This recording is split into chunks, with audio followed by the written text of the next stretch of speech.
Section 2 of our course picks up with the Beatles in early 1964.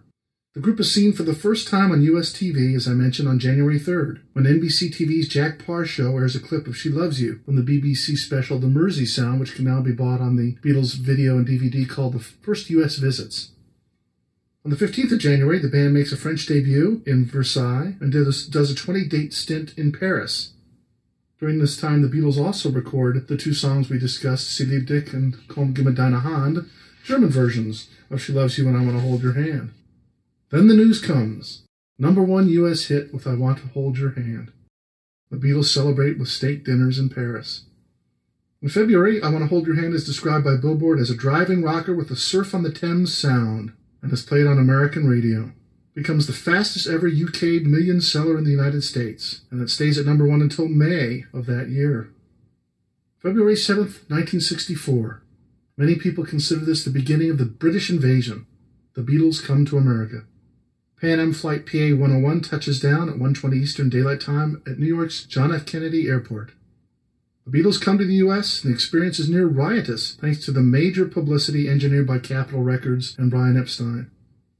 On the 9th, the group, with a flu-stricken George, makes its live U.S. debut on CBS TV's The Ed Sullivan Show. 73 million people watched the show and watched the Beatles perform.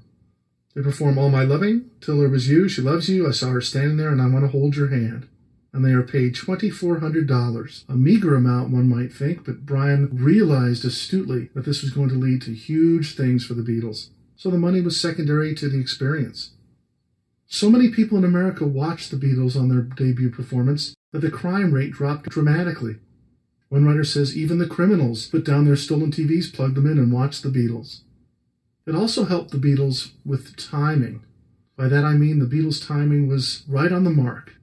They have come to America on the heels of the assassination of John F. Kennedy, and America is in the doldrums. And here come these four fast-talking, humorous lads from Liverpool with their funny haircuts, their glib sense of humor, as seen in their interview they do in front of the Pan Am sign for the reporters there at the airport. And, of course, besides their personality and their funny-looking hair, their wonderful music and their great songs. The Beatles now begin touring America. On the 11th of February, the Beatles perform at the Washington Coliseum. On the 12th, they perform at Carnegie Hall. The barbershop next door offers free Beatles haircuts. Then, down the East Coast via train, and the Beatles love this experience, ending up in Miami. Down then they do the Ed Sullivan Show once again from the Duval Hotel in Miami. They pose with Cassius Clay, you know him now as Muhammad Ali, for some photos, and then back on an airplane and back to Heathrow in London on the 22nd. And again, met with screaming fans as the Beatles return triumphantly from conquering America. By April of that year, the Beatles have the top 5 songs on the US 100, and 14 songs in the top 100 itself. The British invasion was in full force.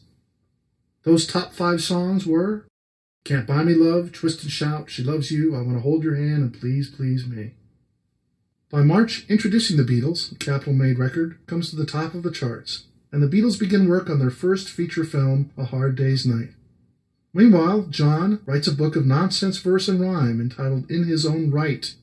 It's published, and it is warmly received as being very much like Lewis Carroll, filled with wild imagery and abstract writing, and John is quite proud for winning a special award for his writing as well as his music. The group appears on the top of the pops singing Can't Buy Me Love, and Can't Buy Me Love is the first certified gold record from their new upcoming album, A Hard Day's Night. The Beatles return to Britain, and they face a deadline for producing another album which would tie in with their first feature film. Even though the pressure is on, the Beatles find time for some live gigs, some BBC TV and radio appearances, and their next album and film, A Hard Day's Night, is a tour de force of Lennon and McCartney originals, featuring those songs exclusively. First, we'll talk about the film, A Hard Day's Night. This film is a Beatles' day in the life, a movie shot black and white style, the title coming from something Ringo said to describe a particularly heavy night the Beatles had. Directed by Richard Lester, one writer says the Beatles loved to show their audience how they worked, and this is a semi-fictional day in the life calculated for laughs. The idea? Who are these Beatles? How do they work together? One writer says the Hard Day's Night film captures them at the peak of their powers. The film is quite interesting as it's shot in black and white, and it gives it a newsreel or almost documentary feel. And we see the Beatles in constant motion, running from fans, trapped in hotel rooms, dressing rooms, cars, trains, and really you get a feeling of confinement and pressure upon the Beatles during the first part of the film. They actually break loose and run out in a field and play during a Can't Buy Me Love. We also get a little bit of a generalization and feeling for the Beatles as individuals, as John proves himself to be quick-talking and glib and funny. Paul's a bit soft, particularly because there's a character who plays his grandfather, an older man, and so Paul's relationship with him is quite interesting. The running joke in the film is the old man gets in a lot of trouble, but he's very clean. And George and Ringo, again, along for the ride. There is a scene where Ringo gets kind of upset and leaves the group for a little while, gets arrested, walks down by the river and kicks rocks. Some fun little plot twists. And, of course, packed with wonderful songs, all of them written by John and Paul.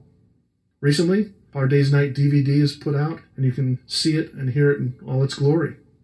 A film that was well received, with great songs and fun footage.